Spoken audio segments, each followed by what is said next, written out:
Puji nama Tuhan, haleluya. Selamat sore semua yang ada di tempat ini, shalom. Boleh saya lihat tangan saudara yang bersuka cita di tempat ini, luar biasa. Berikan tepuk tangan yang meriah buat Allah kita. Senang sekali bisa kembali bersama dengan saudara di tempat ini. Terima kasih buat Tuhan, terima kasih buat gembala saudara yang sudah kembali memberi kesempatan kepada saya untuk boleh menyampaikan isi hati Tuhan di tempat ini. Saya berdoa kita semua terus dibentuk, terus kita diubahkan oleh Tuhan, sehingga pada akhirnya kita menjadi segambar dan serupa dengan anaknya. Yang mau katakan amin. Yang mau bilang bersama dengan saya, segambar dan serupa. 2, 3, segambar dan serupa. Haleluya. Tadi pagi saya menyampaikan satu pesan Tuhan di tempat ini yang yang tidak umum, yang tidak biasanya, tapi paling tidak kita harus belajar bersama-sama, ya. Saudara bisa membuka di YouTube untuk saudara bisa belajar bersama-sama di sana. Satu pesan firman Tuhan tadi pagi saya sampaikan tentang pertobatan yang sejati. Saudara, karena biasa kita mendengarkan dengan tema yang lain, tapi jarang sekali kita berbicara tentang pertobatan. Tapi tadi pagi kita belajar bersama-sama firman kebenaran tentang pertobatan yang sejati ini. Sehingga benar-benar kehidupan kita seperti apa yang Tuhan mau. Bukan saja apa yang kita kerjakan yang di muka bumi ini. Tapi saudara harus menyadari bahwa apa yang saudara kerjakan itu targetnya adalah pada kekekalan. Mari bilang bersama dengan saya, pada kekekalan. 2, 3, pada kekekalan. Jadi jangan hanya berpikir untuk hal lahiriah di muka bumi. Silahkan dilakukan, gak apa-apa saudara. Karena kita masih di muka bumi. Tapi jangan berhenti sampai di situ. Karena tujuan akhir saudara bukan di situ. Tujuan akhir saudara adalah kekekalan. Tujuan akhir saudara adalah mahkota. Bilang bersama dengan saya, mahkota. 2, 3, mahkota. Saudara bisa buka YouTube dan saudara bisa belajari di sana. Karena kita tahu roadmap kita menuju kepada kekekalan. Dipanggil, dipilih, ditentukan, dibenarkan, dimuliakan. Amin. Ada justification, ada sanctification, ada glorification. Saudara belajar bersama di situ, kita belajar bersama-sama. Saudara bisa lihat di YouTube, di Victory jam 10 tadi pagi. Karena sore ini saya menyampaikan satu pesan Tuhan yang lain. Ya, jadi saudara bisa, jadi kita tetap bisa belajar bersama-sama. Saudara bisa lihat di YouTube tersebut. Nah, sore hari ini saudara, saya akan menyampaikan satu pesan Tuhan yang lain yang terambil dalam 1 Timotius 6 ayat yang ke-11. Kita belajar bersama-sama tentang satu tema, yaitu berkenan di hati Tuhan. Boleh bilang bersama dengan saya, berkenan di hati Tuhan. 2, 3, berkenan di hati Tuhan. Sekali lagi 2, 3, berkenan di hati Tuhan. Mari kita baca ayatnya dalam 1 Timotius 6 ayat yang ke-11. 1 Timotius 6 ayat yang ke-11. Ya, mari kita baca sama-sama. Di layar ada bantuan. Sama-sama, 2, 3. Tetapi engkau, hai manusia Allah, jauhkanlah semuanya itu. Kejarlah keadilan, ibadah, kesetiaan, kasih, kesabaran, kelemah lembutan. Katakan amin. Saudara, kalau saudara lihat dalam 1 Timotius 6 ayat ke-11, dikatakan di sana, tetapi engkau, hai manusia Allah, manusia Tuhan. Siapa? Saudara dan saya. Amin. Jauhilah semuanya itu. Nanti saudara bisa lihat di ayat-ayat di atasnya. Tapi kemudian dikatakan, kejarlah keadilan, kejarlah ibadah, kejarlah kesetiaan, kejarlah kasih, kejarlah kesabaran, dan kejarlah kelemah lembutan, kelembutan. Saudara, saya tidak membahas ada 6 hal di situ saudara. Ada 6 hal, tapi saya hanya masuk di yang poin nomor 2 saja, yaitu ibadah. Saudara, dalam terjemahan yang lain, saudara, ibadah itu dikatakan, dalam terjemahan bahasa Inggris yang lain itu dikatakan begini, godliness. Bilang bersama dengan saya, godliness. 2, 3, godliness. Jadi ibadah yang di situ, mari kita belajar bersama-sama dengan lengkap, dengan benar, supaya kita memahami dengan utuh. Kalau saudara melihat yang dimaksud godliness, yang dimaksud ibadah di dalam 1 Timotius 6 ayat 11, itu bukan ibadah seperti ibadah kita malam hari ini. Saudara, ibadah seperti kita malam hari ini is good, adalah baik. untuk kita beribadah bersama-sama, memuji menyembah Tuhan, bersekutu, mendengarkan firman Tuhan, dibangun, dikuatkan. Tetapi saudara, yang dimaksud dalam 1 Timotius 6 ayat 11, ketika berbicara tentang ibadah, yang dimaksud di situ adalah godliness. Sekali lagi bilang dengan saya, godliness. 2, 3, godliness. Apa itu yang dimaksud godliness? Kesalehan, saudara. Mari bilang dengan saya, kesalehan. 2, 3, kesalehan. Nah, apa yang dimaksud dengan kesalehan? Kesalehan itu gini, saudara. Kesalehan itu adalah loving fear of God. Mencintai takut akan Tuhan. And being Christ likeness. Saudara, godliness, kesalehan itu adalah loving fear of God and being Christ likeness. Mencintai takut akan Tuhan dan menjadi seperti Kristus. Bilang bersama dengan saya, menjadi seperti Kristus. 2, 3, menjadi seperti Kristus. Itulah sebabnya saudara, makanya dalam Roma 12 ayat yang pertama, next slide.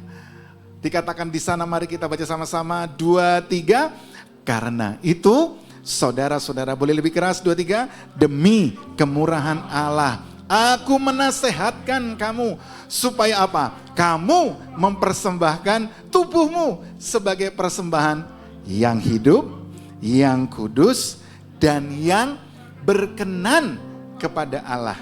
Itu adalah ibadahmu yang sejati.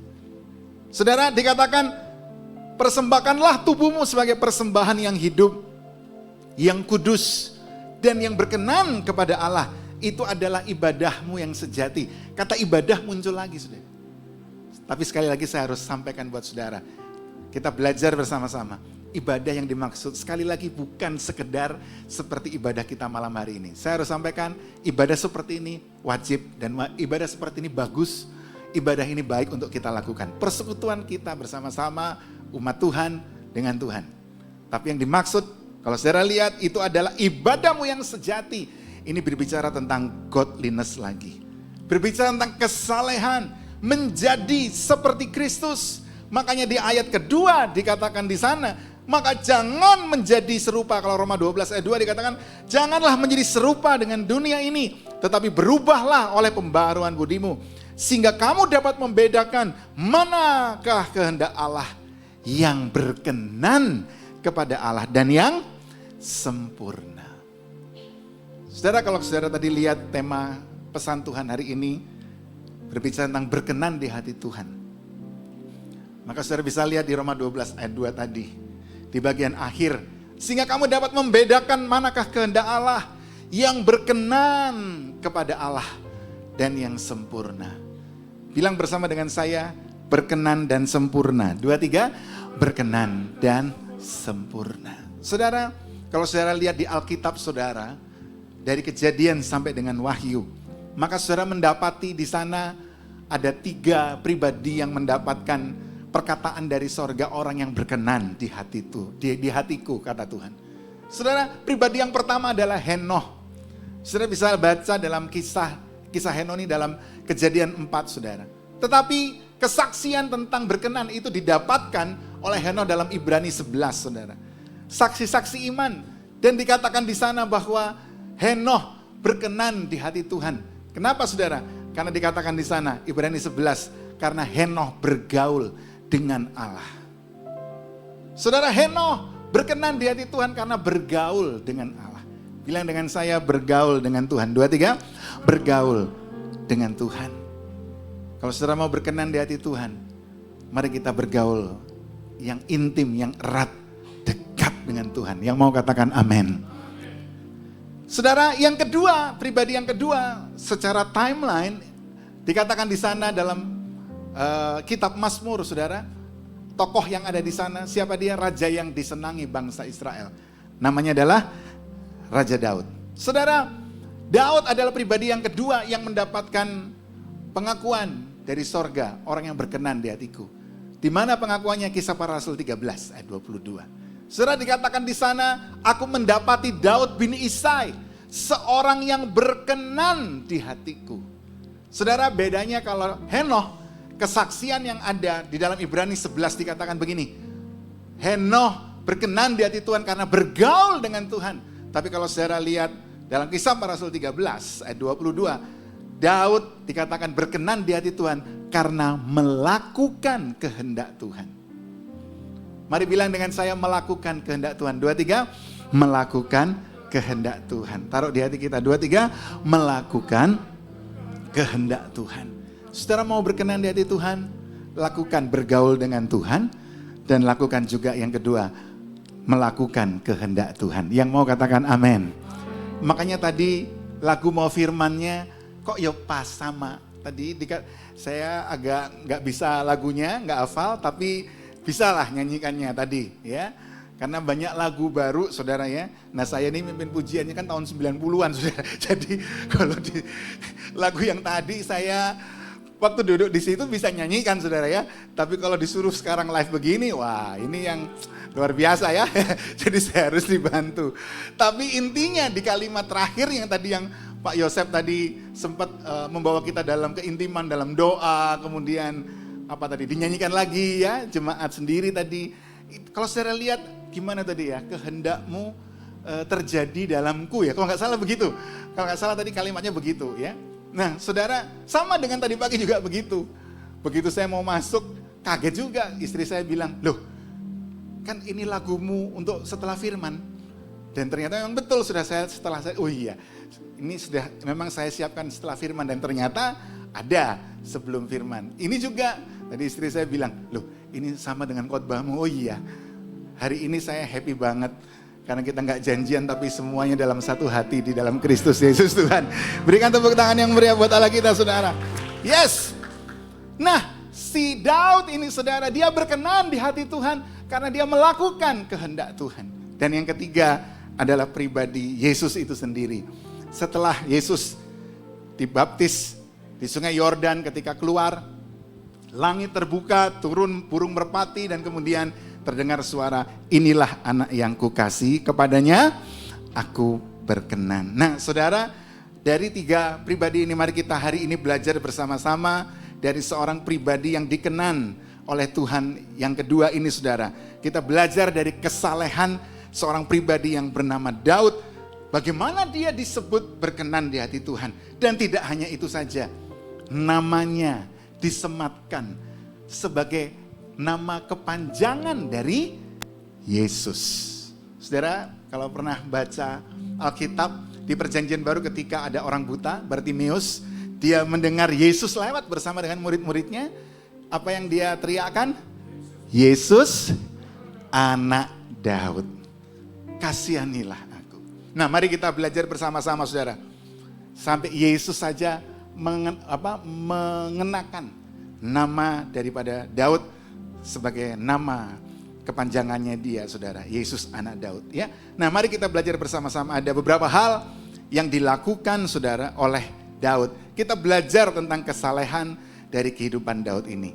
Yang pertama saudara, kita belajar apa yang dilakukan oleh Daud dalam kesalehannya. Yang pertama saudara, Daud percaya akan Tuhan. Mari bilang bersama dengan saya, percaya akan Tuhan. 2, 3, percaya akan Tuhan. Saudara, hal pertama yang dilakukan oleh Daud sehingga dia disebut saleh, dia disebut godliness. Saudara, dia percaya akan Tuhan. 1 Samuel 17 ayat 37. Mari kita baca bersama-sama dengan suara yang keras. 2, 3. Pula kata Daud, Tuhan yang telah melepaskan aku dari cakar singa dan dari cakar beruang, dia juga akan melepaskan aku dari tangan orang Filistin itu. Kata Saul kepada Daud, apa? Pergilah, Tuhan menyertai engkau. Saudara, kalau saudara melihat perjalanan daripada Daud, saudara akan menemukan dimulai dari 1 Samuel 16. Sebelumnya tidak pernah disebut nama Daud, saudara. Tapi ketika Saul ditolak menjadi raja atas bangsa Israel karena kesalahan yang dia lakukan di 1 Samuel 15, muncullah nama Daud di 1 Samuel 16 ini. Jadi namanya baru muncul di 1 Samuel 16. Dan perjalanannya begitu luar biasa. Nah kalau saudara lihat di 1 Samuel 17 ayat 37, ini di saat momen di mana ketika Daud sedang berjumpa dengan yang namanya Goliat saudara. Saat Daud menghadapi Goliat, buat dia tidak gemetar. Kenapa? Karena dia sudah punya pengalaman bersama dengan Tuhan sebelumnya. Apa itu saudara? Ketika dia sedang mengembalakan kambing domba yang cuma 2-3 ekor, dia berhadapan dengan singa dan beruang. Dan dia tidak takut. Kenapa? Karena dia kenal betul siapa Tuhannya, saudara.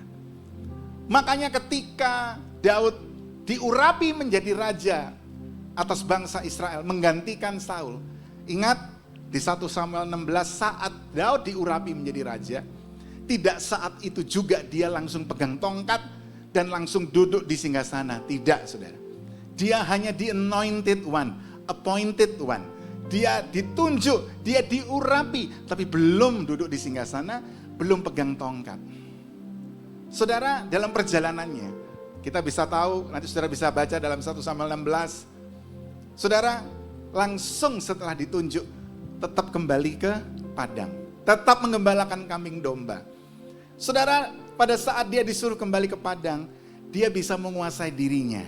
Dia tidak kemudian berkata, saya adalah orang yang diurapi menjadi raja atas bangsa Israel. How come?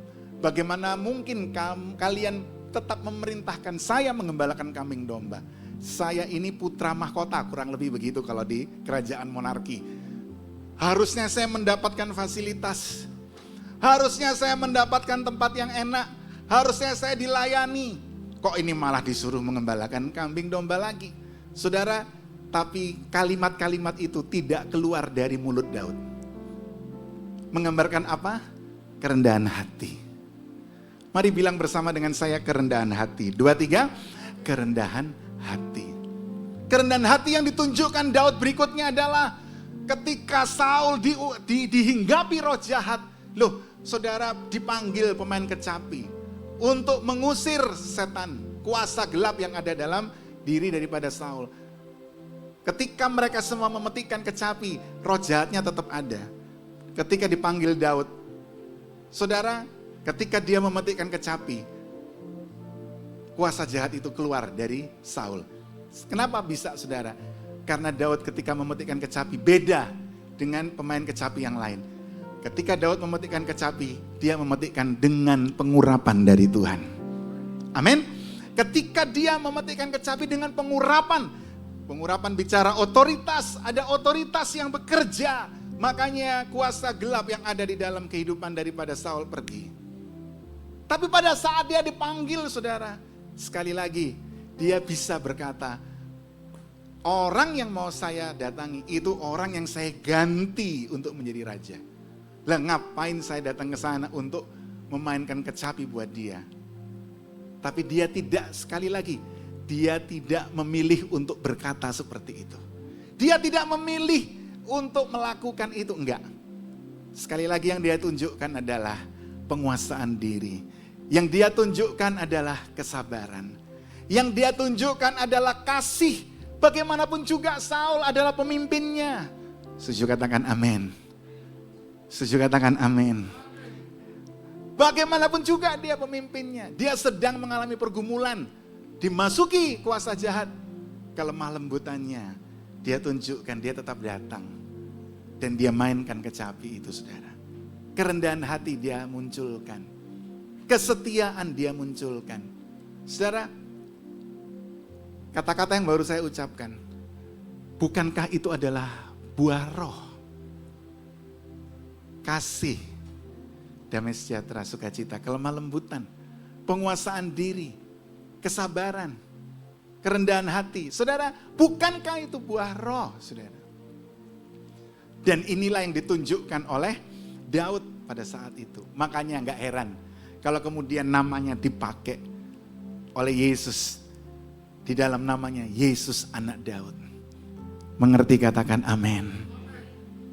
Saudara, bukan hanya itu, tapi kemudian pada titik yang terakhir dia disuruh jadi delivery, ngantar makanan ke kakaknya di medan perang, saudara. Sekali lagi, ada banyak alasan untuk kemudian Daud berkata, saya putra mahkota, sorry, silahkan yang lain saja yang mengantarkan. Tapi puji Tuhan, kerendahan hati sekali lagi ditunjukkan oleh Daud. Dan saya mau bilang buat saudara begini, ketika 3 hal ini Daud gagal, maka Alkitab saudara dan saya ceritanya nggak seperti yang saudara dan saya miliki. Ketika Daud gagal dalam kerendahan hati, Daud gagal dalam kesabaran, Daud gagal dalam kasih kepada pemimpin. Saudara, ketika Daud gagal akan semua itu, I tell you, Daud gak akan ketemu dengan yang namanya Goliat, saudara.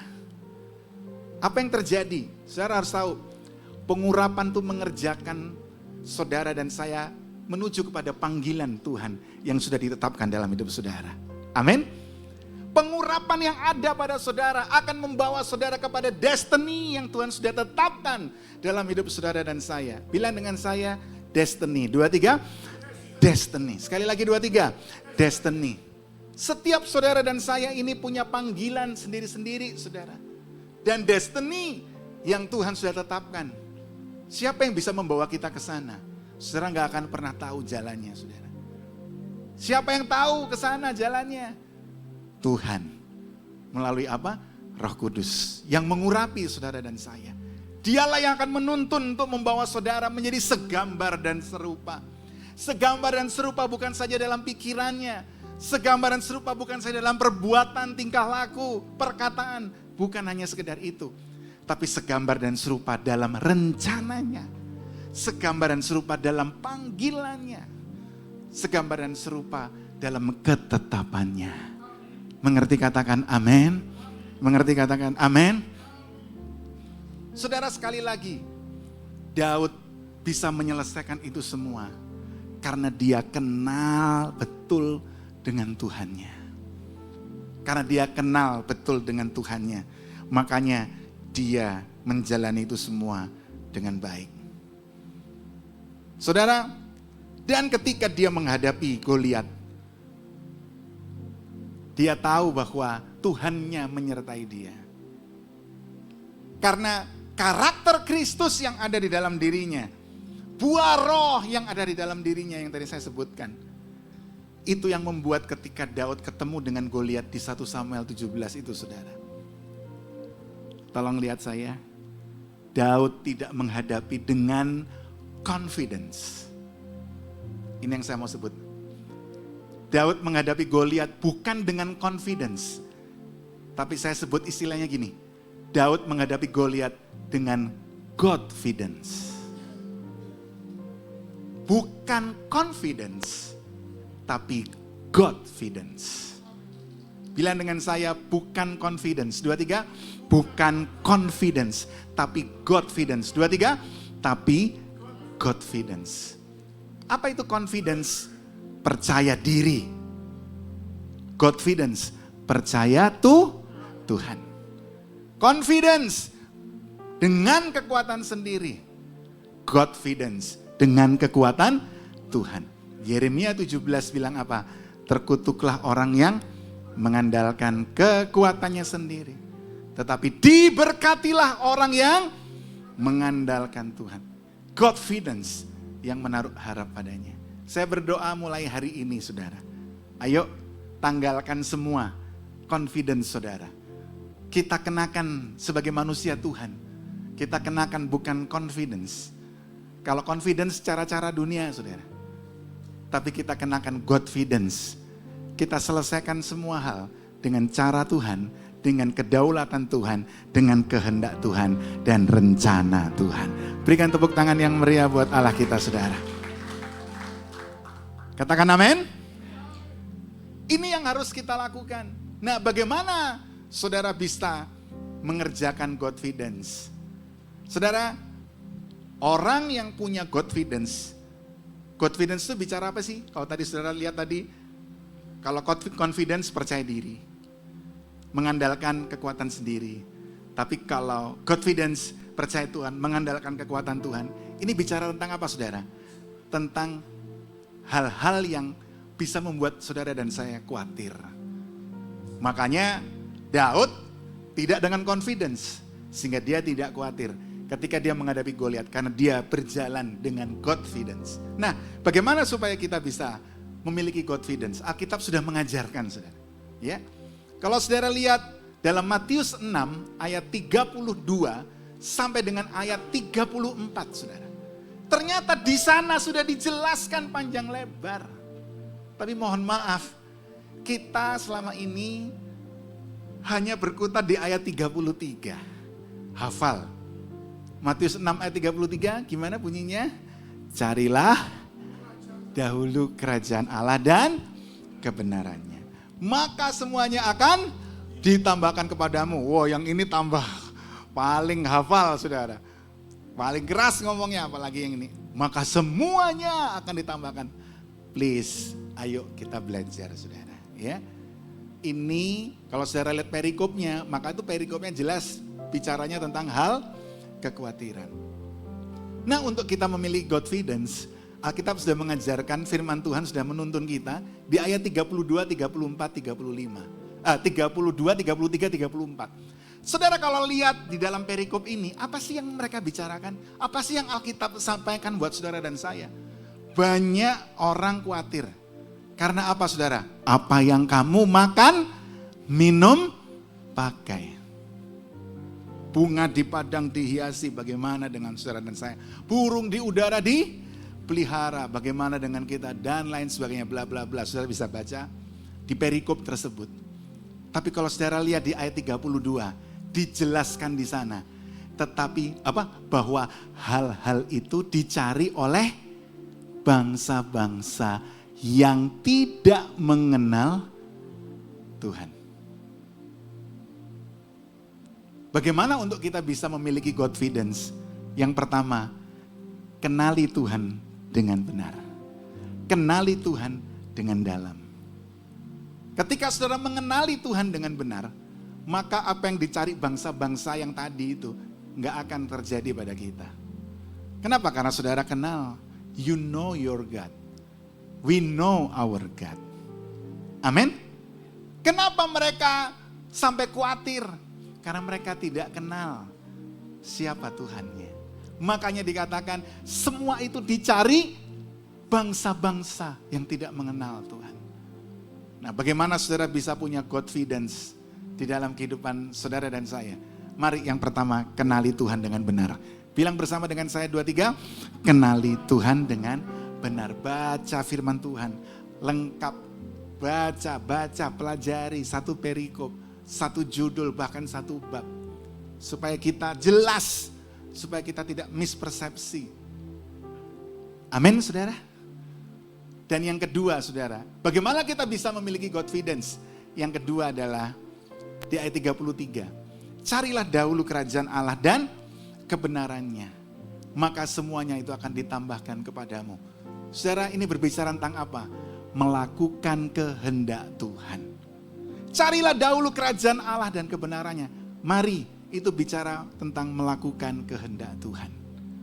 Kalau saudara melakukan kehendak Tuhan, saudara nggak perlu dengan hal kekhawatiran, saudara. Kenapa? Kalau saudara melakukan kehendak Tuhan, maka urapan Tuhan itu ada pada saudara. Dan ketika urapan Tuhan ada pada saudara, saudara akan dituntun. Ingat yang tadi saya katakan di depan, kepada destiny yang Tuhan sudah tetapkan dalam hidup saudara. Sehingga nggak perlu ada kekhawatiran. Saudara, hari-hari ini pun saya sedang mengerjakan sebuah tugas yang tidak mudah. Tapi sekali lagi, saya hanya mau lakukan kehendak Tuhan. Saya tidak tahu apa yang ada di depan. Tapi karena saya tahu ada pengurapan pada saya, maka pengurapan itu yang menuntun saya untuk senantiasa saya tinggal dan melakukan kehendak Tuhan setiap hari. Itu yang dimaksud. Dan saya nggak mikir dulu dengan koma yang maka semuanya akan ditambahkan. Saya nggak ngurus itu saudara. Karena yang saya tahu adalah ketika saya kenal Tuhan saya nggak perlu mikir itu saudara. He is my provider. Amin saudara. Dia yang menyediakan semuanya. Amin. Dan yang ketiga, ayat 34. Ayat 34 bilang apa saudara? Ini yang jarang kita ucapkan. Jarang kita dengar. Ayat 34 itu powerful. Ayat 34 bilang begini. Kesusahan sehari cukup untuk sehari. Tapi kita jarang baca itu. Itu nggak titik, koma saudara. Komanya gimana? Sebab esok hari punya kesusahannya sendiri. Saudara, yang pertama bagaimana kita memiliki confidence. Kenali Tuhan dengan benar. Yang kedua, bagaimana kita memiliki confidence. Yang kedua adalah lakukan kehendak Tuhan. Yang ketiga, bagaimana kita memiliki confidence. Ayat 34. Percaya, hormati kedaulatan Tuhan dalam hidup saudara. Bilang bersama dengan saya, menghormati kedaulatan Tuhan. 2, 3, menghormati kedaulatan Tuhan. Percaya kedaulatan Tuhan. 2, 3, percaya kedaulatan Tuhan. Kesusahan sehari cukup untuk sehari. Besok, itu urusan besok. Kedaulatan Tuhan besok akan ada sendiri. Kalau saudara sudah menguasai ini, maka jalan hidup saudara hari demi hari. No matter besarnya atau kecilnya atau apapun pergumulan yang sedang kita hadapi, gak pusing saudara. Karena kita tahu yang kita hadapi bukan dengan kekuatan sendiri, tapi dengan kekuatan Tuhan. Di atas dari semuanya itu, karena kita kenal Tuhan dengan benar. Kita percaya penuh dengan Tuhan, itu yang penting. Berikan tepuk tangan yang meriah buat Allah kita. Ini yang dilakukan Daud. Sehingga kemudian Daud bisa menyelesaikan panggilannya dengan benar. Inilah yang kemudian terjadi dalam Filipi 4 ayat 13. Segala perkara, apa saudara? Dapat kutanggung di dalam Dia yang memberi kekuatan kepadaku. Dapat kutanggung. Itu karena ada confidence, saudara. Dapat kutanggung itu karena ada confidence. Di mana tidak ada lagi kekhawatiran. Kenapa saudara? Karena tahu siapa yang mengatur hidup saudara dan saya. Kenapa saudara? Karena tahu siapa yang mengendalikan hidup saudara dan saya. Kenapa saudara? Karena tahu siapa yang berjalan bersama dengan saudara dan saya. Dan yang terlebih penting adalah karena kita tahu siapa yang ada di dalam kita. Percaya katakan amin? Percaya katakan amin? Inilah yang dilakukan oleh Daud, saudara.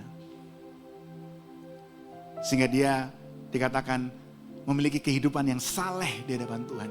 Berkenan di hadapan Tuhan. Dia percaya kepada Tuhan. Percaya akan Tuhan. Yang kedua, saudara. Yang kedua, kehidupan daripada Daud, kesalehan daripada Daud. Yang kedua adalah taat akan Tuhan. Mari bilang bersama dengan saya, taat akan Tuhan. 2, 3, taat akan Tuhan. Lebih keras 2, 3, taat akan Tuhan. Saudara, taat akan Tuhan, saudara, terbukti dengan luar biasa. Nanti saudara bisa baca di rumah dalam 1 Samuel 30. Ketika Daud sedang menghadapi yang namanya kenyataan dalam pergumulan yang begitu berat. Anak istrinya ditawan, harta bendanya dirampas, dijarah. Oleh siapa? Oleh Amalek, saudara. Hilang semuanya, saudara. Hilang semuanya. Tapi yang luar biasa adalah ketika itu terjadi, Daud tidak langsung mengejarnya. Ingat, dia punya kapasitas untuk langsung mengejar. Dia jago perang. Dia pengalaman perangnya luar biasa. Bahkan Filistin yang tadinya kalau perang itu menangnya on off. Begitu kemasukan Daud, on terus, menang terus, saudara. Karena ada orang yang diurapi di sana. Amin. Tapi pada saat mau perang dengan Yehuda, nah akhirnya panglimanya Filistin bilang, wah ini kalau dalam bahasa sehari-hari, ini kesempatan untuk menjilat. Ya, kurang lebih begitu, saudara. Makanya terus pemimpin panglima dari Filistin bilang, saya gak mau Daud ikut. Dengan apakah, kalau bahasa Alkitabnya gini, dengan apakah dia akan berkenan kepada komandannya? Dengan menyerahkan kita semua. Maka dia gak mau Daud ikut. Singkat ceritanya begitu, saudara. Itu di 1 Samuel 29, saudara bisa baca. Nah, singkat cerita akhirnya dikembalikan. Begitu dia pulang dan ternyata dia lihat seluruh seluruh Ziklag habis dijarah oleh Amalek dan semuanya ditawan oleh Amalek. Apa yang terjadi ayat 7-8, saudara? Mari kita baca sama-sama dengan suara yang keras. 2, 3. Lalu Daud memberi perintah kepada Imam Abiatar bin Ahimelech, bawalah efod itu kepadaku. Maka Abiatar membawa efod itu kepada Daud. Ayat 8, lebih keras sama-sama 2-3. Kemudian bertanyalah Daud kepada Tuhan, katanya, apa saudara? Haruskah aku mengejar gerombolan itu? Akan dapatkah mereka kususul? Dan ia berfirman kepadanya, kejarlah, sebab sesungguhnya engkau akan dapat menyusul mereka dan melepaskan para tawanan. Katakan amin. Saudara, dan akhirnya kalau saudara baca selanjutnya, maka saudara bisa mendapati di sana, akhirnya singkat ceritanya Daud bisa mendapati Amalek itu, bisa mengalahkan, menunggang balikkan, bahkan mereka lari.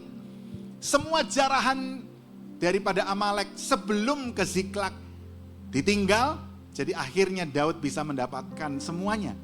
Jarahan Amalek yang sebelumnya dan harta benda Daud. Dan seluruh anaknya, semua istri dari pasukannya, semuanya hidup dibawa pulang.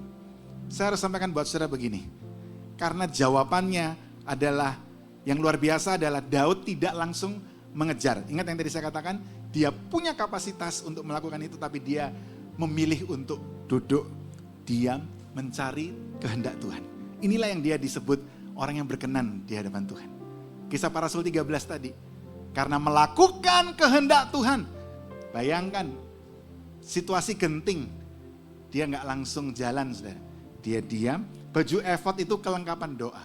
Dia cari kehendak Tuhan, dia cari kehendak Tuhan. Makanya kalimatnya, haruskah aku mengejar gerombolan itu? Loh, kalau secara nalar, saudara, yo harus toh. Orang itu istrinya ada di sana kok. Tapi kalimatnya, saudara, haruskah aku mengejar gerombolan itu? Kenapa? Daud punya prinsip begini, bukan apa yang aku mau, tapi yang Tuhan mau. Bukan apa yang aku kehendaki, tapi yang Tuhan kehendaki.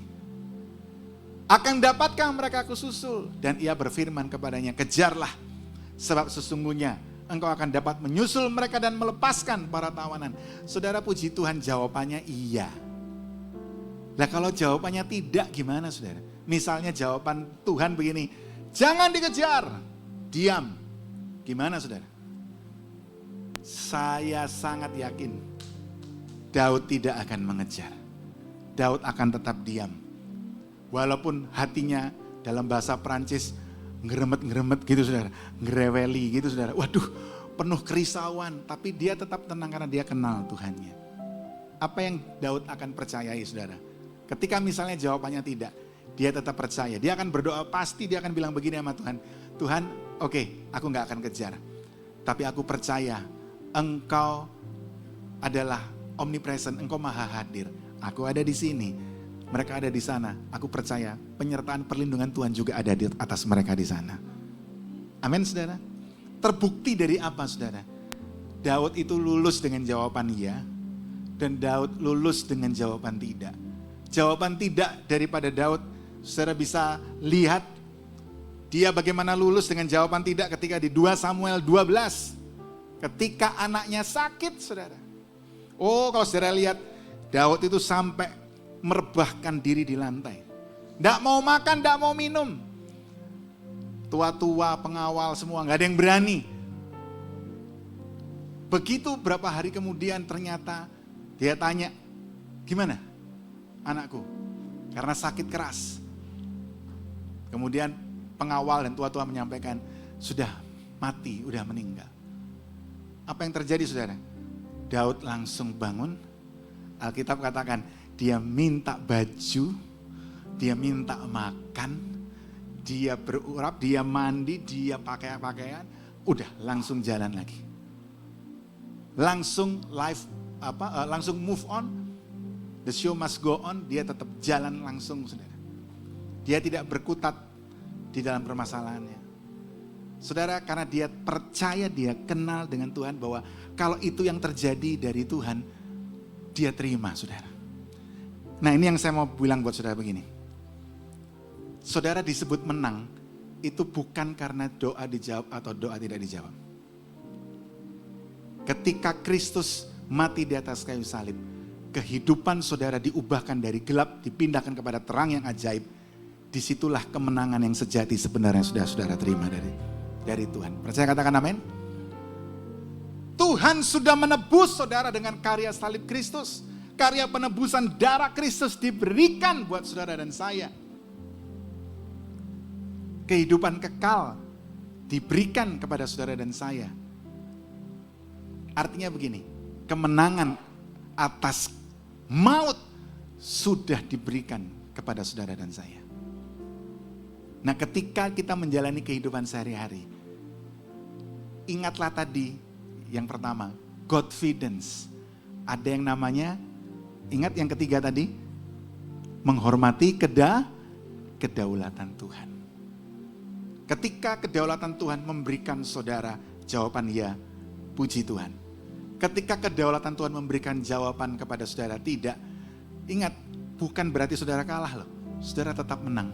Karena ketika saudara bisa mengucap syukur walaupun jawaban tidak, artinya saudara tetap menang. Mengerti, katakan amin? Ketika saudara tetap bisa damai sejahtera, ketika saudara tetap bisa kepala saudara tegak, walaupun jawaban tidak. Ketika saudara tetap bisa berkata Tuhan Yesus itu baik, walaupun jawaban atas doa saudara tidak, artinya apa? Saudara tetap berkemenangan di dalam Dia. Amin, saudara. Makanya saya harus sampaikan buat saudara begini. Jadilah orang yang jago belok kiri dan jago belok kanan. Amin. Saudara tahu pengemudi mobil balap Ferrari F1 siapa namanya? Michael Schumacher. 7 kali juara dunia. Saudara, dia kenapa jadi juara dunia? Legenda 7 kali. Karena dia jago belok kiri, tapi dia juga jago belok kanan. Karena lintasan balap mobil itu ada belok kiri, ada belok kanan. Kalau dia jago belok kiri, tok jawabannya ya tok. Saya yakin ketika lintasan belok kanan, guling saudara Michael Schumacher. Tapi dia nggak guling saudara. Karena dia jago belok kiri, dia jago belok kanan. Valentino Rossi, sepeda motor, sama. Dia juga juara dunia 7 kali. Dia jago belok kiri, dia jago belok kanan. Mari saudara, saya mendorong, saya berdoa buat setiap kita. Kita keluar dari tempat ini, kita jago belok kiri, kita jago juga belok kanan. Karena kemenangan sudah ada di dalam Kristus Yesus Tuhan. Berikan tepuk tangan yang meriah buat Allah kita saudara. Katakan amin. Yang terakhir saudara. Yang terakhir, takut akan Tuhan. Kesalehan daripada Daud. Yang kita pelajari yang pertama, dia percaya akan Tuhan. Godfidence, bukan confidence, tapi Godfidence. Bukan percaya pada diri sendiri, tapi percaya Tuhan. Bukan mengandalkan kekuatan sendiri, tapi mengandalkan Tuhan. Godfidence. Kesalehan Daud yang kedua yang kita pelajari adalah Daud taat akan Tuhan. Dan kesalehan Daud yang ketiga adalah takut akan Tuhan. Bilang dengan saya, takut akan Tuhan. 2, 3, takut akan Tuhan. Saudara, ketika di 2 Samuel 12, diawali dari 2 Samuel 11, ketika Daud salah. Dari istana dia lihat Batsheba, kemudian suaminya diutus di perang paling depan biar cepat mati. Akhirnya dia dapat Batsheba. Saudara, dia melakukan kesalahan di hadapan Tuhan. Dan yang luar biasa adalah, tadi pagi saya sampaikan ini juga. Tuhan mengutus Nabi Nathan. Dan yang keren adalah cara menegur Nathan. Kalau saudara baca 2 Samuel 12 itu keren saudara. Dia nggak negurnya nggak gini, hei Daud kamu salah. Nggak begitu saudara. 2 Samuel 12 kadang-kadang perlu kita nyoba juga saudara. Dia pakai perumpamaan. Ya, saudara baca nanti. Ada orang kuat, ada orang lemah. Nanti saudara baca sendiri. Ketika orang kuat ini menganiaya orang lemah, menurutmu bagaimana? Wah, pikir Daud, wah ini nggak bisa kayak gitu nih kalau terjemahan sehari-hari. Siapa yang salah? Oh ya itu, orang yang kuat nih kalau terjemahan sehari-hari. Jadi harus gimana? Oh itu harus dihukum. Wah, begitu Daud sudah, dia harus dihukum. Nathan langsung bilang, yaitu kamu. Wow, cara negurnya Nathan tuh keren. Halus. Tapi nyilet, pes. Langsung belah 2 gitu. Tus. Dan yang luar biasa adalah Daud tidak cari pembenaran. Daud tidak cari kambing hitam. Dia tidak menyalahkan yang lain. Dia nggak nyari alasan. Enggak. Dia nggak menjaga reputasinya. Enggak. Dia raja, saudara. Dia bisa kemudian panggil tentaranya, panglimanya, penjara Nabi Nathan. Jangan pernah dikeluarkan dari penjara yang terdalam. Kalau saya sudah meninggal, baru dia boleh keluar. Untuk menjaga reputasinya. Bisa. Tapi Daud tidak lakukan itu. Apa yang Daud lakukan? Dia langsung bilang, aku telah berdosa kepada Bapa. Keren, saudara. Keren. Ini teladan, makanya gak heran dapat kata-kata dari sorga, aku berkenan. Gak heran ketika Yesus pun menyematkan namanya, Yesus anak Daud. Gak heran kalau saudara lihat, Yesus pun dalam sejarah silsilah hidupnya, dari Yesus ke atas, ketemu saudara Daud. Yesus keturunan daripada Daud. Kenapa? Dari kehidupannya, dia takut akan Tuhan. Dan apa yang terjadi? Dia bertobat. Saudara bisa lihat nanti di YouTube, Victory Community Church, jam 10. Pertobatan yang sejati. Nah, dia lakukan itu, saudara. Dan kalau saya bilang begini, saudara, Mazmur 51 itulah kemudian muncul. Dan Mazmur 51 itu adalah doa pertobatan yang powerful. Keren. Dia raja, saudara. Dia bilang begini, ambil semua yang ada padaku Tuhan. Tapi jangan ambil rohmu yang ada padaku. Daud tahu semua apa yang ada padanya, dia bisa dapatkan kembali asal dengan roh Tuhan yang ada dalam dirinya. Makanya dia bilang, ambil-ambilan enggak apa-apa. Tapi jangan ambil rohmu. Karena yang penting buat Daud adalah hubungan. Pertobatan itu bicara hubungan. Bilang bersama dengan saya, pertobatan berbicara hubungan. 2, 3, pertobatan berbicara hubungan. Daud kemudian bertobat. Dia bilang gini, jadikan aku tahir ya Tuhan. Keren. Dan yang luar biasa begini, hati yang hancur tidak kau pandang hina ya Tuhan. Ini yang Daud datang. Ini yang Daud berikan kepada Tuhan. Saudara, Tuhan tidak mencari orang yang terlalu hebat, terlalu kuat. Enggak. Tuhan tidak mencari orang sempurna. Tapi Tuhan mencari orang yang mau datang kepada Dia. Tuhan mencari orang yang mau berbalik kepada Tuhan. Tuhan mau mencari orang yang mau bertobat. Kembali kepada jalan yang benar. Saudara, Daud menunjukkan ini. Dia bertobat, saudara. Dan kemudian hidupnya dipulihkan. Kalau saudara lihat akhir daripada perjalanan daripada Daud. Daud dipulihkan. Dia tetap menjadi raja yang disenangi bangsa Israel. Saudara, 3 hal. Saya undang pemain musik, worship leader, singer.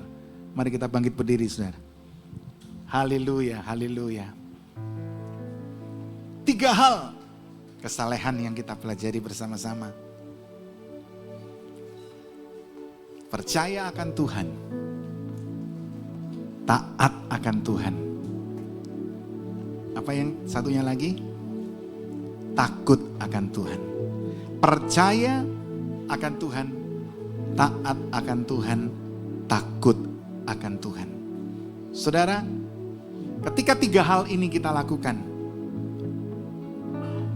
maka kita akan terus dibawa kepada menjadi segambar dan serupa dengan Dia. Amin.